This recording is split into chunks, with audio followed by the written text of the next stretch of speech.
to teach me. There you go. See, she's been trying. She's really been trying. But, you know, we want to create a space that is really conducive for everyone to participate in knowing what is happening. And so, Tony, the work that you do day in and day out, we appreciate it. We appreciate you making this space a lot more one that is truly for the entire Jamaican and is truly inclusive. And so we're going to get started. This will be a shorter briefing. And so the man of the hour, Evan Thompson. Evan, you have to come and give us good news. This is the 7th briefing we have done. 7 is a very lucky number. Evan Thompson, come and talk to Jamaica. 7. Thank you, and I'm going to try to do this in 7 minutes. Good evening, everyone, here in Jamaica, of course. Minister, I greet you. Mr. Chairman, sir, Mr. Sweeney, good to see you and all distinguished persons here. I greet the media and I greet the people who are watching online and those who are watching on television at this time. What we have facing us is a major Category 5 hurricane that is over the waters of the Caribbean Sea and moving closer and closer to the mainland of Jamaica. It is some distance, over 100 miles to the south of the island at this time, and it is expected, or it has already begun a slight turn toward the northwest. The movement over the past day or so has been westward, moving from southeast of the island to now just southwest of the island. It is moving now to the northwest, which would suggest that it's going to be moving away.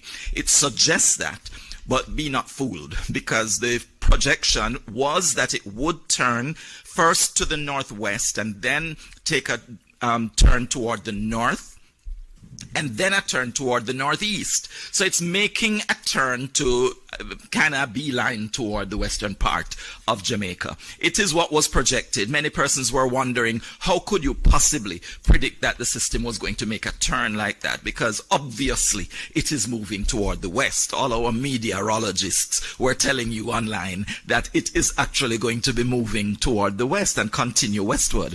But the truth is, there are a number of steering patterns that force the direction of movement of systems like these.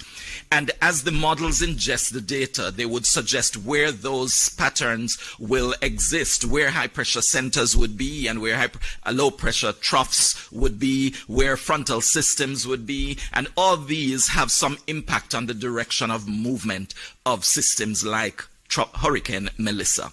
So what was expected is that when there was a break from the high pressure area that was north of Jamaica, when there was a slight break, it would take advantage of that break and move toward the north, because the general motion of a hurricane in this area would be not just west, but a bit north of west, while it makes its recurvature and continues to the north. So this is what was expected.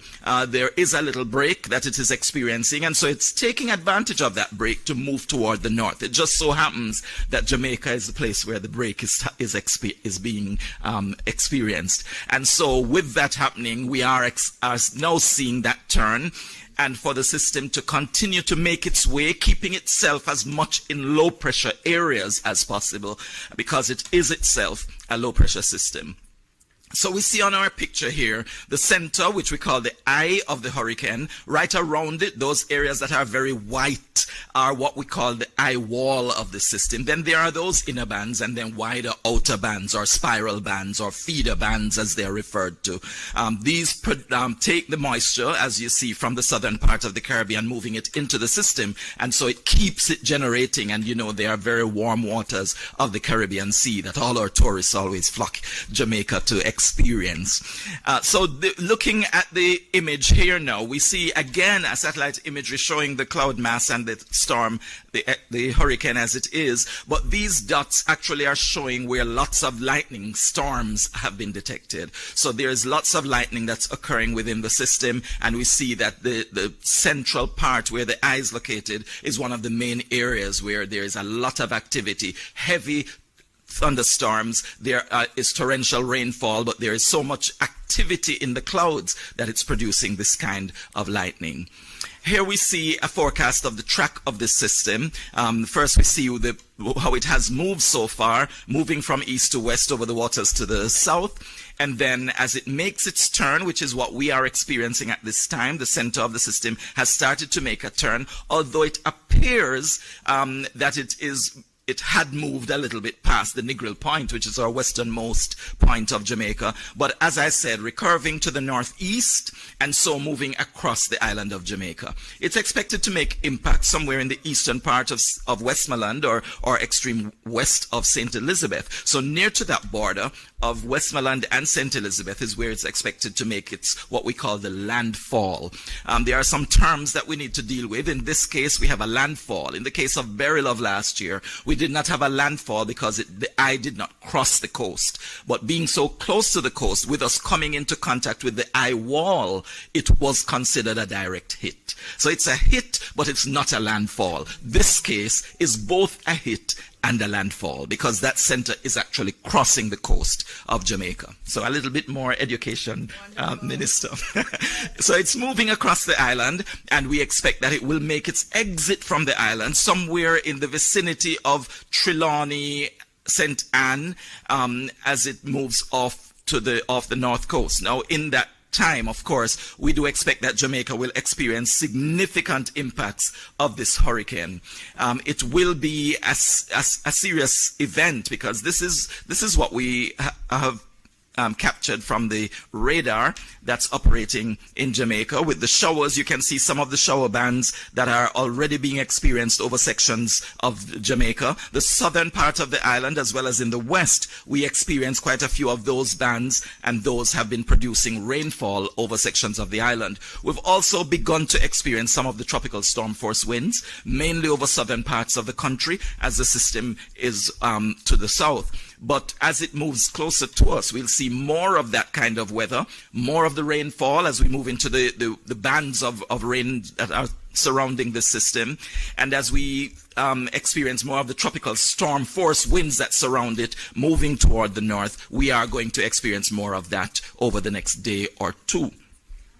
By tomorrow morning, that's when we expect that center to be making its way to the east, to the coastline. So this is our forecast track. The center of the system, as a major hurricane, will continue to move toward the coastline, and then by tomorrow morning, we expect that it will be making landfall. The exact point, we can't really tell you for sure, but as I said, most likely eastern Westmoreland, western St. Elizabeth, and then it will continue its way across the island. By late in the day, by evening hours, we are expecting to see that center, still a major hurricane, moving off the coast. Earlier in our previous press briefing, I did indicate that although I told you what the wind speeds would have been expected to be when it makes landfall, but I indicated that it would have been Category 4. On further review, it would be a Category 5 hurricane making landfall in the southwest, and this is according to the current projections. So it will move across, starting as a Category 5, but then reducing in intensity as it moves toward the north coast, and then it would make its exit and head toward the eastern part of Cuba. That's the forecast track. Here we see an image that indicates somewhat where the peak storm surge would occur. With the hurricanes, although you have the flooding that occurs because of the rainfall, we also have flooding that comes in coastal areas that is driven by the wind on the waves of the sea. So the wind actually pushes the water of the sea onto the land, and that is what creates storm surge for those residents who live in coastal areas. Of course, if there is an inlet or a bay, that is usually the areas where the storm surge is most impactful. And so in the areas of Black River, Alligator Pond, I believe, will experience some amount of storm surge. Here you see a closer picture of that area, and you see that it does extend somewhat inland. So we have to be careful about if we are in that general area of St. Elizabeth, where it would be just east of the center of the system as it makes that landfall. So these images show where those storm surges are likely to be most significant. Here now we look at the rainfall forecast for the 4 days going up to the 31st of October. And here we see that mostly central and eastern parishes would be inundated by the heaviest rainfall that would get up to 30 inches. We're talking about 750 millimeters of rainfall.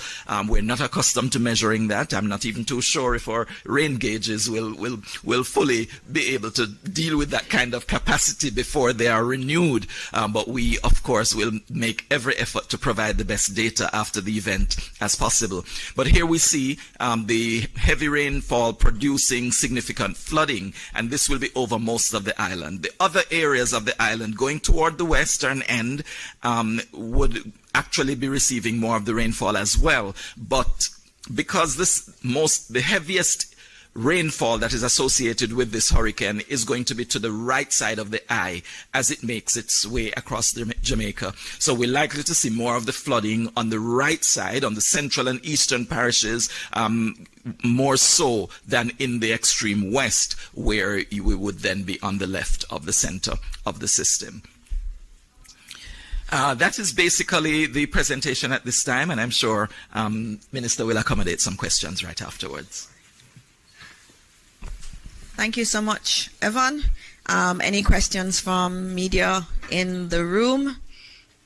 No questions. So I'm going to ask the questions then, since no one has questions. Evan, tonight, what should we expect? Again, just tell them tonight. There are people who are out there. There's still people doing preparatory work.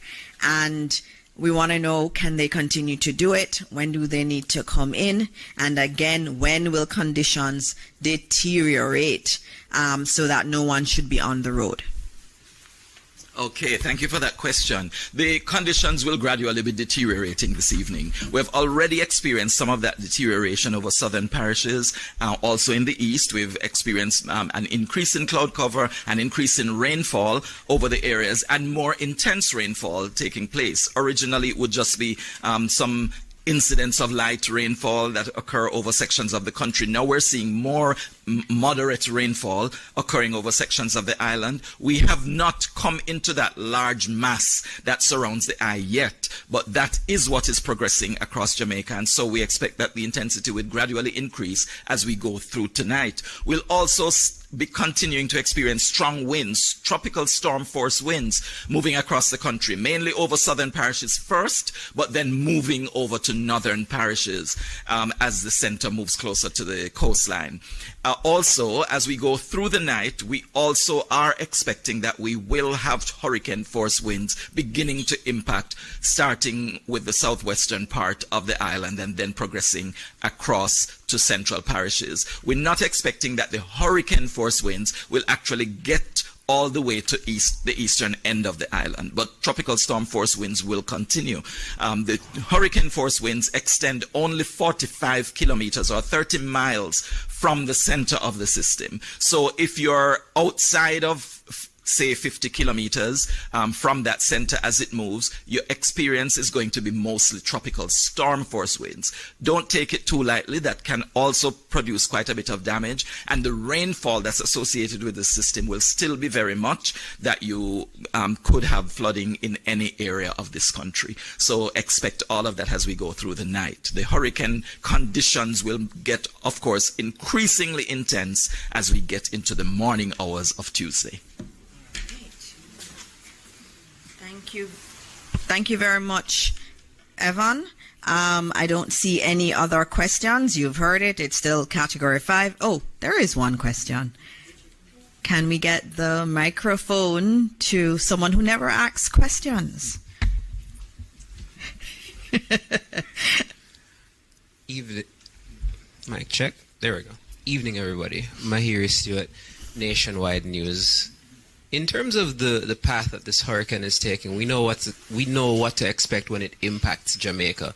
But what's Melissa going to do after it passes Jamaica?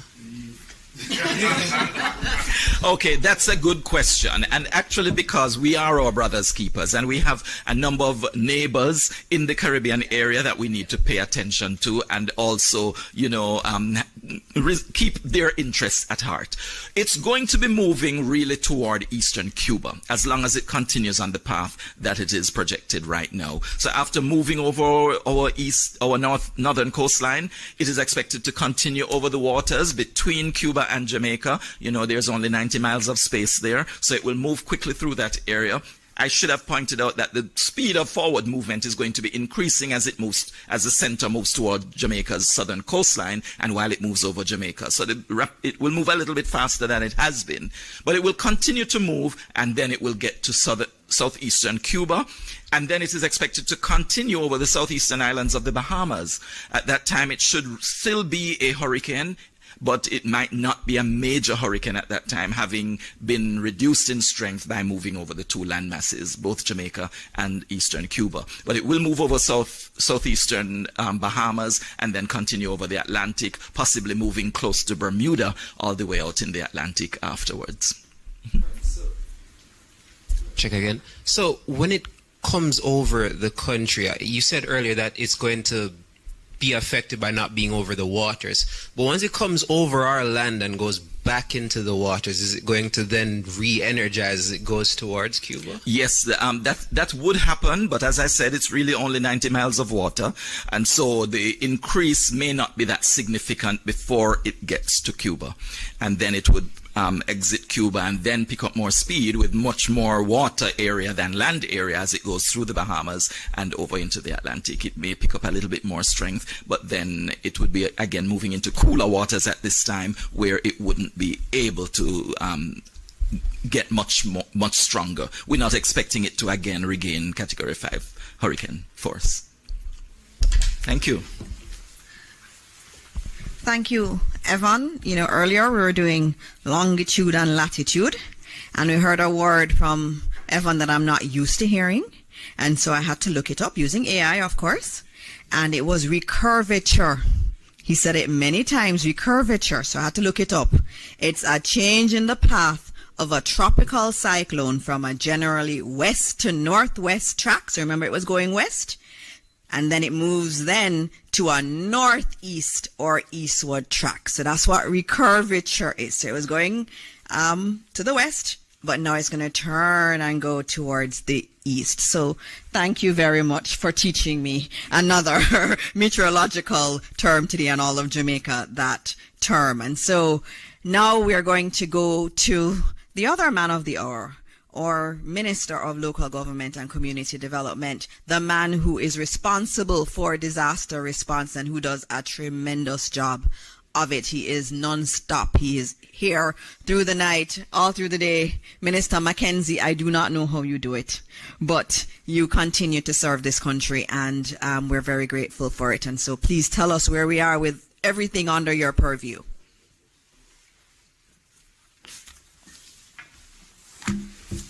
Thank you, Minister. You have been doing a good job yourself.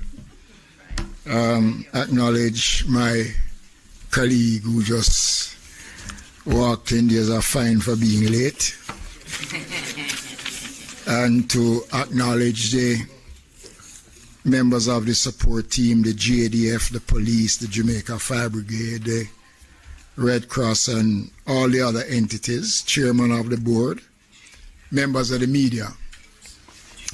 I want to start off by giving some updates as it relates to the operations of a Jamaica Public Service Company.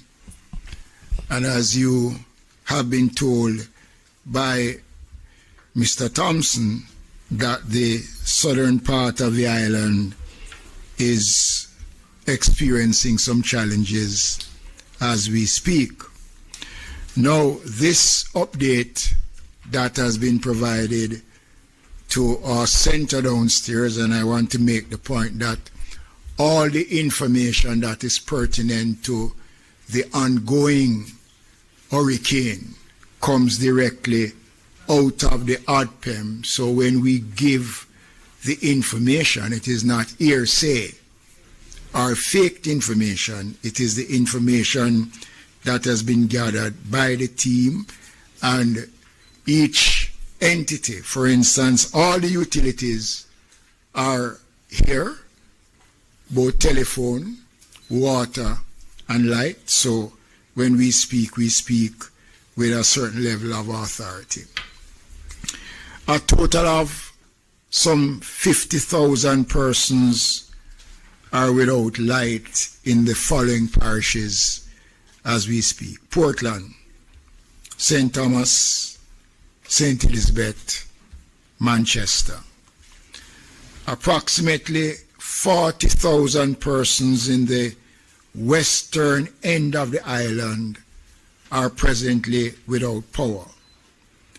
And there are 4,000 in the eastern part of the island, and another 5,000 without light in central Jamaica. Transmission lines are out in Magati and Porous as a result of down power lines and poles in some instances. The Jamaica Fire Brigade report a number of trees in some areas they have received reports, and they have a team out there removing the fallen trees, and with support in some instances from members of the community. You remember earlier this morning the Prime Minister did indicate that the National Solid Waste Management Authority is on the road, and they are a part of that team island-wide that is helping to remove fallen trees right across the island. The Red Cross reported that at Veer Technical High School, approximately 300 persons are at the shelter, and the concerns that we have is that in short order, and I guess by now, the shelter would have reached its maximum capacity, and steps are being made to house persons seeking shelter at a different location. Just want to again remind persons going to our shelters to take your medication, walk with some biscuit for the first couple of hours, some water to make yourselves comfortable. And it is important that your personal documents, important documents, are well secured. The issue of shelters, ladies and gentlemen, Jamaicans, has become more pronounced because during our briefing meeting with the ODPEM and various persons, it was brought to my attention that the new wing of a transitional center at King Street, the Desmond Mackenzie Center, we'll have to activate that because the work of the police and the team on the ground has brought in more persons off the streets in the shelters, and that is very commendable. We are seeing an increase over the last couple of hours of persons responding and have gone into the shelters, which is good, but we still have a few that is still out on the road. I want to address some concerns around shelters that was brought to our attention concerning the Myersville area in southeast St. Elizabeth, and the fact that complaints were made about those shelters. I want to make it clear, ladies and gentlemen, that the shelters are provided for the needs of those who want to go to the shelters. There are no other considerations that are given when we open the shelters. So I don't want anybody to create the narrative that you have to be aligned one way or the other to access the shelters. And there seems to be some concerns raised about the operations of these shelters. So I want to advise that all the shelters in Southwest St. Elizabeth, the Marsville Division, are in operation, and the Southeast, and that they have been provided with the requisite items to afford for the smooth operation of the shelters. We are in constant touch with our shelter managers across the island, and I know, and I want to say this, as soon as the conditions start to deteriorate in certain areas, the difficulty is going to show in making contact in the way that we would want the contact to be made. We have a very effective radio telecommunication system which is manned by the Jamaica Fire Brigade, and that system is up and running. It is a part of the JICA program that the government of Japan and the government of Jamaica has put in and has made us very efficient, and it is a system that the police has tied in, and all the major stakeholders across the country has access to the system. So our shelters are up and running, and I want to say to Jamaicans that I'm encouraging you you still have a little window to go into the shelters because it is important. There are also complaints about Ocho-Rios-I. That matter has been dealt with. And I want to thank the many concerned Jamaicans who continue to send me messages about the operations of shelters. And I really want to thank them and say how much it is appreciated. I gave an update this morning on the state of our shelters, and I did indicate that of the 880 odd shelters, so far 133 shelters are in operation. The shelters are available, but so far only 133 of these shelters are fully operated with persons in there. The parishes of St. Anne and Over are still 3 parishes that have no one in any of the shelters. The shelters in Hanover should be seeing people now, because based on Evans' forecast, places like Lucy, Chester Castle, other areas will face challenges, and I want to urge persons in these parishes to get to high ground as quickly as possible. Clarendon continue to lead the way. So far their numbers are 517, St. Catherine 254, St. Thomas 310, Trelawney 156, Portland 295, St. Elizabeth 182. I guess based on the other information coming in, that we will see an increase in the numbers of Jamaicans going to the shelters. As I said earlier on today, it is anticipated that more than 40 to 50,000 Jamaicans will be evacuated from certain areas, and we are expecting that number to grow. I want to again emphasize the importance of sticking to genuine information.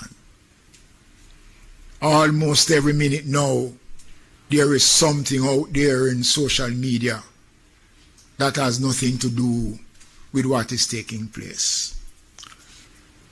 There is concerns that persons who genuinely want to go to shelters are being convinced by others that it makes no sense that they go to the shelters. And many people have been told that you are safer at home than in our shelters. My first experience of a major hurricane at this level was Matthew in 2016, just shortly after I became the minister. And it was a testing time. Fortunately, Matthew changed course. But over the years, we have developed a system to improve the quality of our shelters. And I will not deny that some of our shelters might not meet the expectations of Jamaicans. I have said it before, the shelters are not a five-star hotel. 90% of our shelters are schools, which were not really built for that purpose. And over the years, we have converted some of our shelters, some of the schools, into proper shelters. And we'll be rolling out over the next couple of years, starting next year, to improve on our shelters, because we are looking at the changes that are taking place in terms of our climate-related issues. And therefore, as a country, as a government, we have to move and we have to make the kind of investment that will ensure that our citizens are comfortable in what we say and will respond to the issues when it arises. So, am I feeling better? Still not feeling better. When I look at Westmoreland, again, here's a parish that flooding is the norm. Now we are expecting excess rainfall, record high rainfall. So it means that flooding will become an issue. There's a community in Westmoreland, McNeil Lands, which for me is a major issue. And if anybody there is listening, I want to urge persons, to encourage you to leave these areas and find a place where you will be safer. It makes no sense. And in closing, I want to, again, as I have been doing since these briefings have started, it is better to take that step than to pay that price. Don't worth it. This government is committed to work with every single Jamaican after the passage of Melissa to help to restore your way of life, to rebuild. The Prime Minister spoke about the various layers of insurance and coverage that an understanding government has put in place over the last 4 years to secure the Jamaican people. And when we meet after these meetings, we look at the way forward. Already we are starting to look at how are we now going to deal with the level of investigation that needs to be done to deal with the issues that will arise following burial. I want to thank the people who are working, the police, the fire brigade, the army, our disaster coordinators, our members of parliament, our councillors, and I want to say this. I am happy that as a government we recognize the role of the opposition and have engaged the opposition in discussions around the programs that is being undertaken by the government in a response. And we have been open, we have been clear, and if we are wrong, we are bold enough to say we are wrong.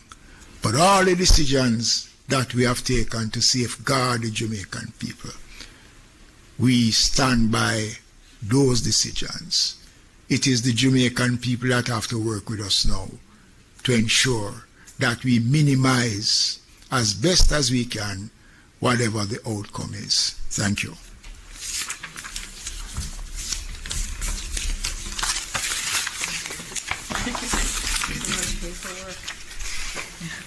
You see all the reports.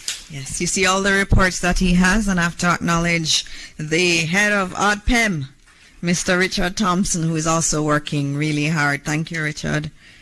All right, so up next we have Minister Tufton. I know there are some other questions for Evan Thompson that we got online. They really have questions for you. They want to know more. We'll get to those after Minister Tufton speaks, our Minister of Health and Wellness.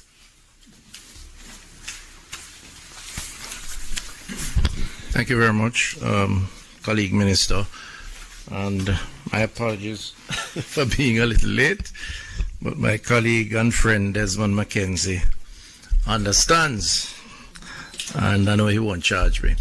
I want to just begin by recognizing my colleagues and other members in the room, the media, and of course the agencies. So a couple of things that re-update. Firstly, I was late because I was on a conference call with the health ministers of the Caribbean region, chaired by the head of CARICOM, who expressed the desire to support, and I gave them an update. And I want to just publicly thank my colleague ministers of health in the Caribbean who have offered to provide support wherever that is needed, including CARFA and CARICOM health ministers. So I got a little delayed because of that conversation. In terms of the updates, health centers remain closed as we had announced, but all hospitals remain open and all are prepared. I have done a number of visits over the past 24 hours or more, visiting some of these institutions, having conversations with the staff, and at the Emergency Control Center in New Kingston, headed by Dr. Dawkins Wright, who is here in the audience. We have had several briefs involving the respective regional health authorities and the hospital heads. And from all that I have seen, we are prepared and ready. There's adequate water storage supplies, adequate food both for staff and patient, adequate medical supplies, a logistics infrastructure which involves our own logistics but also coordination with other agencies like the Fire Brigade and others. And I think generally speaking, there's a staff that is ready and waiting. The message to them is firstly to take care of their family members, ensure that their homes are safe, and then commit themselves to ensuring that over the next number of hours they will commit fully to serving the Jamaican people from a healthcare perspective. So that is in place. We are concerned about a few hospitals that are on the coastline. So Noel Homes in Hanover, Black River in particular, in St. Elizabeth because of where the storm will enter the country, and Falmouth, Trelawney. We have evacuation plans for those institutions. So today we started some evacuation efforts out of Black River.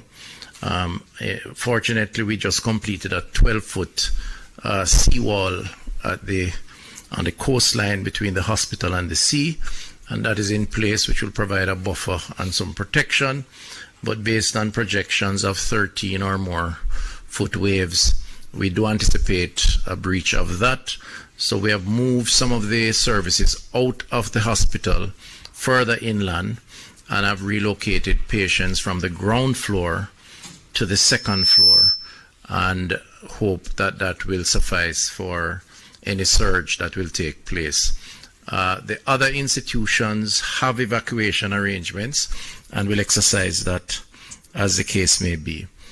Each of those institutions, of course, have generator backup power that will take them hopefully through the period that may be downtime until power is restored.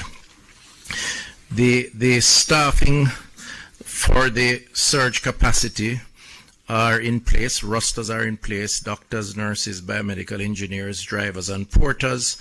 All of those are in place to deal with the possibility.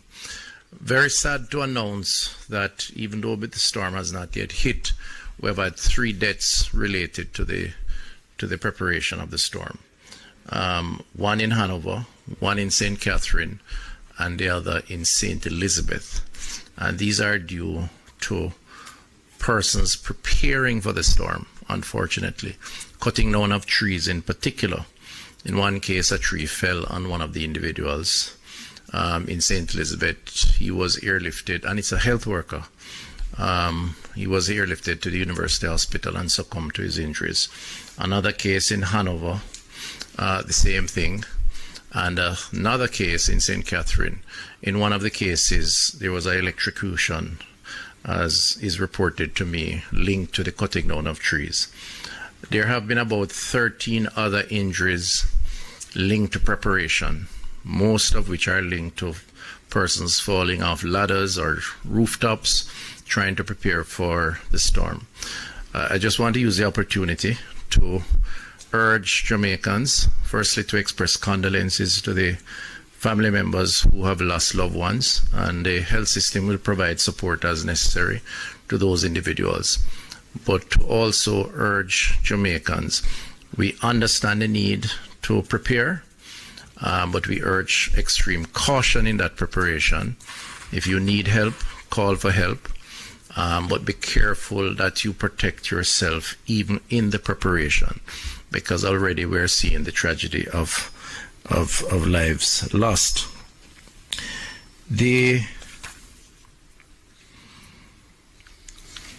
In terms of the challenges around the actual event, which very little can be done between now and early AM, which is when we expect the storm to hit.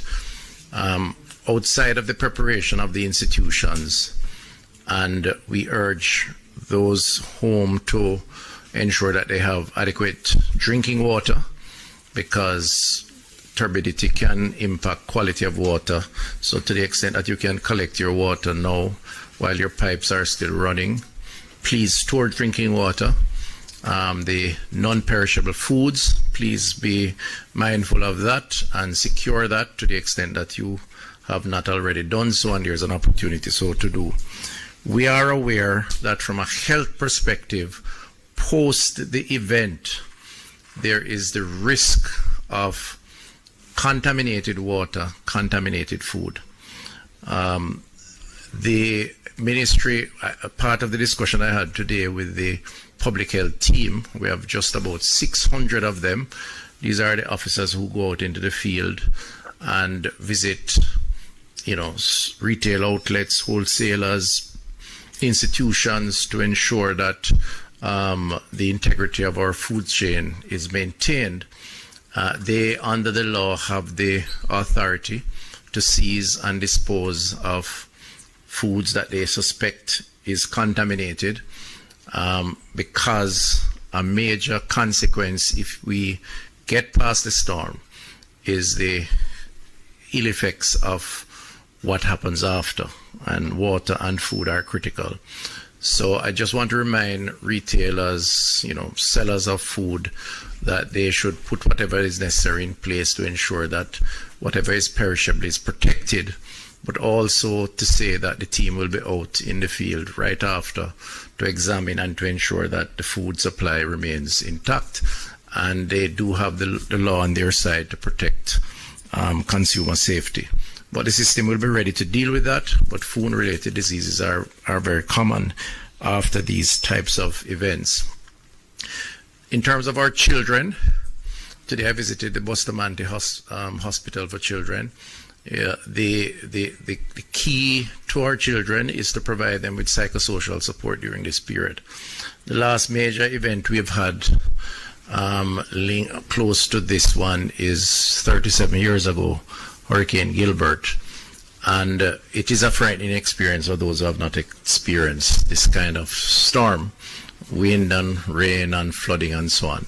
So we want to encourage our parents or adults or guardians to give our children some extra support, and where they need help, please give them that support. Guide them as it relates to the after event exposure to water. You know, they're always going to be tempted to go outside and play into the puddles of water, which oftentimes may be contaminated because of the runoff. Solid waste will be an issue naturally because people throw things all over. The water will bring it to the lowest point, and there will be a concentration of pollutants within that particular environment and space. The other issue is the mental health challenge within our society coming out of the trauma related to this. There are many persons who will be anxious, would be uncertain, be scared. We are beefing up our mental health facility. Just to remind you of our helpline, 888 New Life. That's 888-639-5433. And 876-838-4897. We're encouraging persons to use the lines if you need to talk to someone. We have members manning those lines on standby, and will provide whatever support that we can give. There are vulnerable populations in the society that we are mindful of. The older population who are chronically ill, those who require medication for their hypertension, diabetes, other forms of chronic illnesses. The NHF, I've had a meeting with the NHF. They are prepared to provide information and support.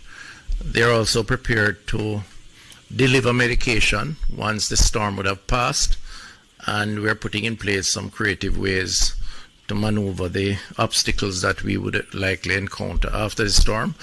And what we would ask persons to do is to keep in touch using the One Love helpline, 888 One Love, for the vulnerable populations to be given whatever support they can.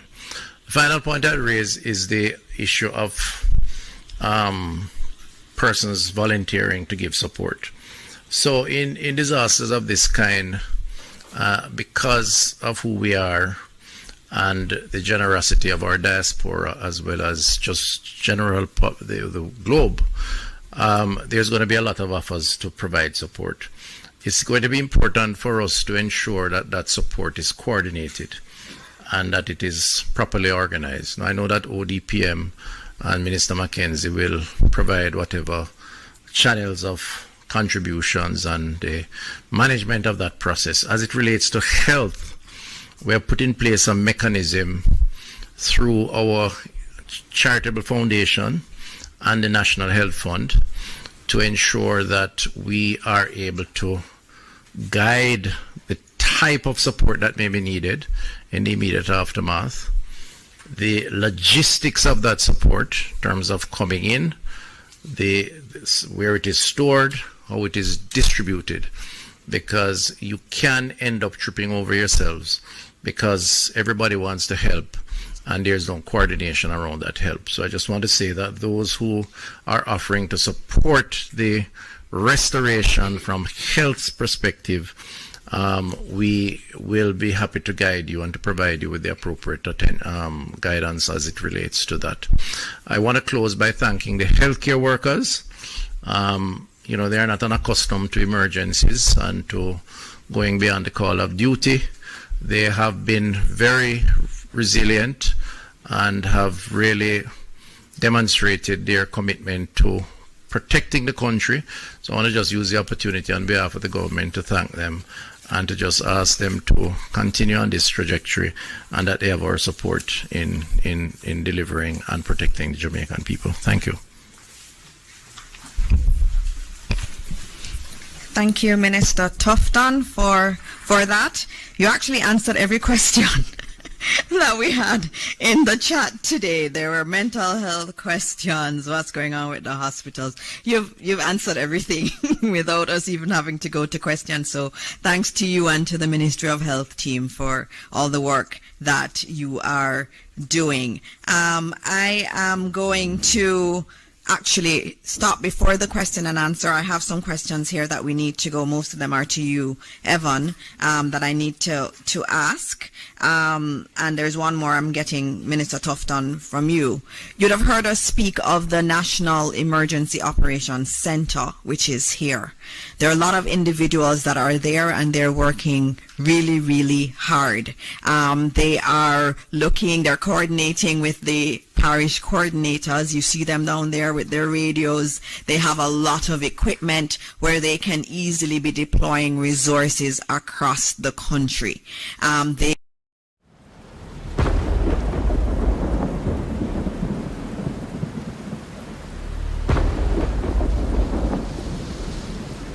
Chat! The RGA Gleaner Netballers present Big Money Bingo with Winston Casanova at the Gleaner Company, 7 North Street, Saturday, November 1 from 7 p.m. to 12 a.m. Admission $2,000. Enough more money. Big Money Bingo, $150,000 to be won. $150,000. Big Money Bingo all night with DJ Xavier. Sponsored by Carib Joyce Pharmacy, Bright Diamond Funeral Services and Supplies, Vikings Furniture Depot, Harry's Funeral Home, 876 Nurses, Soccer Express Prints and Manufacturing, Tranquility Funeral Home, Kendall, Counts Manufacturing, Naraj Confectionery, Sunshine Snacks, Slangy J.A., Rapid Aqua Air, Couriers and Destiny Furniture and Appliances, BM Auto Sales Limited, AE Auto Sales Limited, Buddy's Funeral Services. Get your pre-sold tickets now for only $2,000 at RGR Gleaner, 32 Lyndhurst Road, the Gleaner Company, 7 North Street, and Carib Joyce Pharmacy, shop number 1, Caribbean Estates, Bernard Lodge, Main Road, Portmore. Tickets at the gate, $2,500. Get your tickets early. Enough vibes, enough prizes, surprises at Big Money Bingo.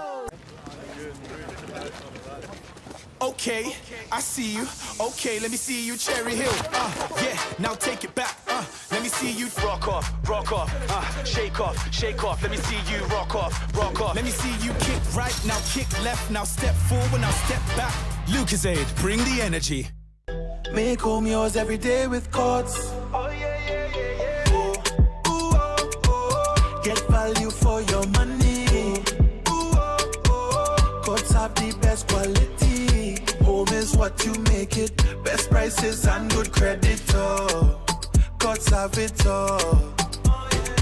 Courts has what you need to make home yours. You can get it all with easy payment plans using Courts Ready Finance. Courts, make home yours. Blake's Water Store, the purity of water defined. The time by Blake's Water Store is...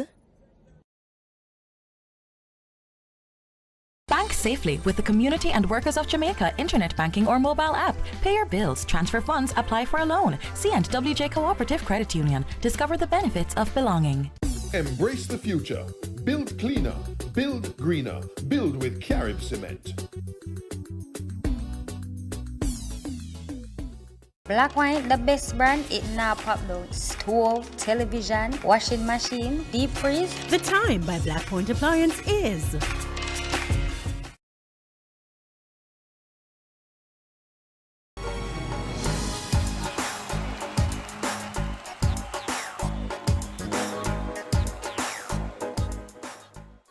The following program is suitable for viewing by children under the supervision of adults. Parental discretion is advised. News headlines brought to you by Shop at fontanapharmacy.com and have your order delivered right to your door.